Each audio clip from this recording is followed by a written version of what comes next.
Hello, my name's Travis West. I'm the 4-H educator in Vinton County. And today we're going to talk about rabbits exploring the hop. So we're going to start here with this barn. So let's check out what might be inside. Inside we find cages and cages of rabbits. So all wire cages suspended from the rafters. This allows us to easily clean up manure underneath the cages. This allows us to remove, sanitize, and disinfect these cages to maintain the health of the rabbits in the barn. You're also going to notice that there are various different sizes of cages. So we have larger cages for larger rabbits, smaller cages for smaller rabbits. Those that might have baby rabbits also need larger cages. You're going to notice that these rabbits are housed in a barn or a shed structure. So a roof, sides, those cages are suspended from the rafters. You might also have friends or know people that have rabbits in their backyard, and they might have what we call an outdoor hutch. So a small wooden hutch that also has a roof. It also has sides to protect those rabbits from weather and wind. On these cages, you're going to see a little rectangular shape, what we call a cage tag holder. So each rabbit is tattooed in its left ear with numbers and letters. So similar to like a human tattoo, we use ink injected under the skin in a series of numbers and letters so that we can identify rabbits from each other, because lots of rabbits look alike. So we need to be able to identify each individual rabbit. We use this cage card holder to hold that information. So a tattoo number, a date of birth, so we know how old that rabbit is. It also maintains information like who the mother and father of that rabbit is, so we can determine who its parents are. So when we talk about moving rabbits, we talk about something called a carrying cage, or what we would consider a transport vehicle. So just like your parents load you in a car or truck and haul you somewhere. And rabbits, we have to have a way to transport those rabbits. So if we're going to a show, if we're going to the county fair, this is what we would utilize. So an all-wire cage that has what we call a pan on the bottom with some sawdust to absorb manure and urine those rabbits might deposit there and travels. And so these cages are much smaller than the cages we saw in the barn because the rabbits aren't living there. It's just a temporary transport vehicle to transport them from place to place. And so these also come in various sizes. So the larger the rabbit, the larger the transport cage or carrying cage that you might need. Again, they're not living in here. It's a temporary housing for the trip there and the trip back. Some other equipment we use in the rabbit barn, you're going to see a set of scales in the far right-hand corner. You're going to see some wooden boxes. We use those wooden boxes similar to what we would think of as a sorting chute or a head gate or a sorting corral and larger livestock. So we use these wooden boxes in order to sort rabbits, identify them.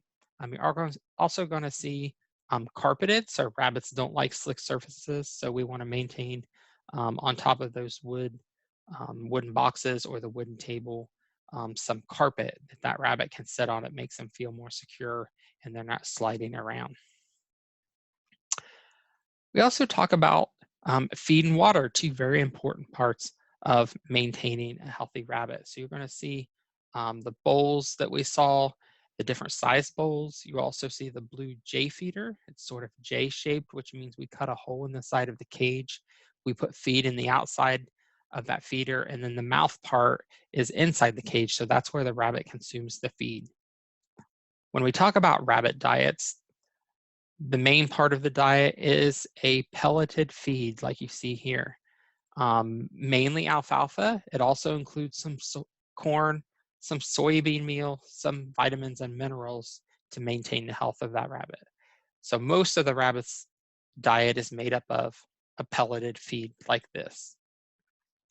People also like to give their rabbits treats. We usually like to advise against anything green, contrary to the pellet they're eating. So no grass, no lettuce. We like people to stick towards things like carrots, apples, and sweet potatoes. And again, it's a treat. So that's something that you would not give every day as part of their normal diet, but something you would use as a reward or a bonus every once in a while in that rabbit's diet.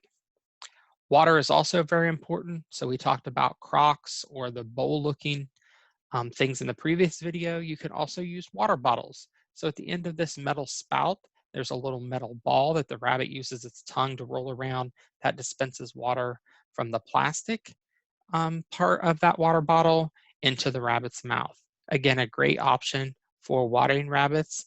Just note that if you happen to have a rabbit at home, these don't work in the winter if your rabbit's outside. So once that temperature gets below freezing, so 30 to 32 degrees Fahrenheit, water freezes. So if you get below that, the rabbit's not going to be able to obtain water from a water bottle. So you're going to want to go to a crock or a bowl like we saw in the previous video. So breeds of rabbits. So I could, if we were with you live, I could ask you how many breeds, different types of rabbits you've seen. If you go to county fair, you might see a variety. I will tell you that currently in 2020, there are 49 recognized breeds of rabbits in the United States. So 49, almost 50. That seems like a lot of breeds, and probably the majority of those you've never witnessed at a county fair. And I wish I could show you all 49 here, but we can't. So the first breed we're going to start with is a Californian, something that might look very familiar from a county fair. So white with the black nose, black ears, black feet, and black tail. This rabbit, full grown, is 10 to 11 pounds, and it's considered a meat type rabbit. So a rabbit that we'd raise for consumption by humans. So the majority of the emphasis on this breed is the meat quality of that rabbit or the body of that rabbit. The next breed we're going to look at is a Havana. They come in a variety of colors. Full grown, they weigh between 4 and 6 pounds, so about half the size of the Californian we saw, so a little smaller. Sometimes we call those fancy breeds of rabbits.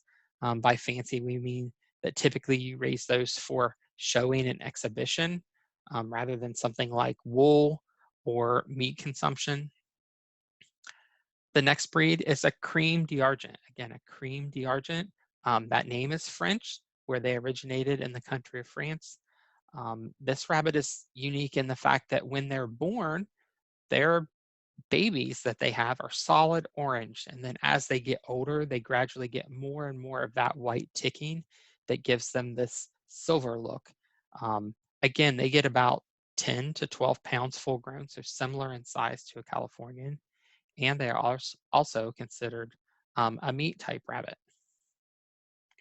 So now let's jump into reproduction, and everybody loves babies of all species. So when you talk about baby rabbits, that's what you see here. In rabbits, we call babies kits, so K-I-T-S. Kits are what we call baby rabbits. Here you see a chocolate Havana. These are her kits that she had. They're between 4 and 5 weeks old, so they're just out of a nest box and ready to traverse the wire cage environment. So what is a nest box, you ask? A nest box could be wooden or metal. Here we have a wooden nest box. When we look inside, we see a litter of kits or a litter group of baby bunnies. These are also Havanas, and I told you they come in a variety of colors, and you can see that here. So if you look really closely, one of those little guys in there is black. There are some chocolates, which is the brown color. And then we have what we call broken, which would be any of those rabbits that come with a collar plus white. So any of those that have white on them would be broken.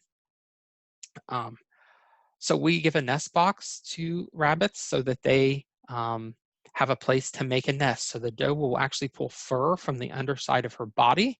And then she uses, as you can see here, sawdust and shredded paper as an option to make a nest. And why do we need a nest where those bunnies can be kept warm? Because when that doe delivers those babies, they have their eyes closed and they have no fur. About 11 days old, they will get their eyes open. About 14 or 15 days old, so a little, basically 2 weeks, they will be to the point where they might try to be hopping in and out of the box and exploring the cage. But again, we want to make that nest a sort of protection early on. So about 2 or 3 days into it, you'll see the fur start to grow. And then about 11 days again, their eyes will open. And then pretty soon, in 2 or 2.5 weeks, they'll be out of the cage, traversing the cage with mom and exploring their new environment where they will live once they're adults. So I thank you for joining me on our tour today, and hopefully you learned a little bit about rabbits that you can share with your parents um, when you go home. And I'm glad you joined me. Thanks. Have a great day.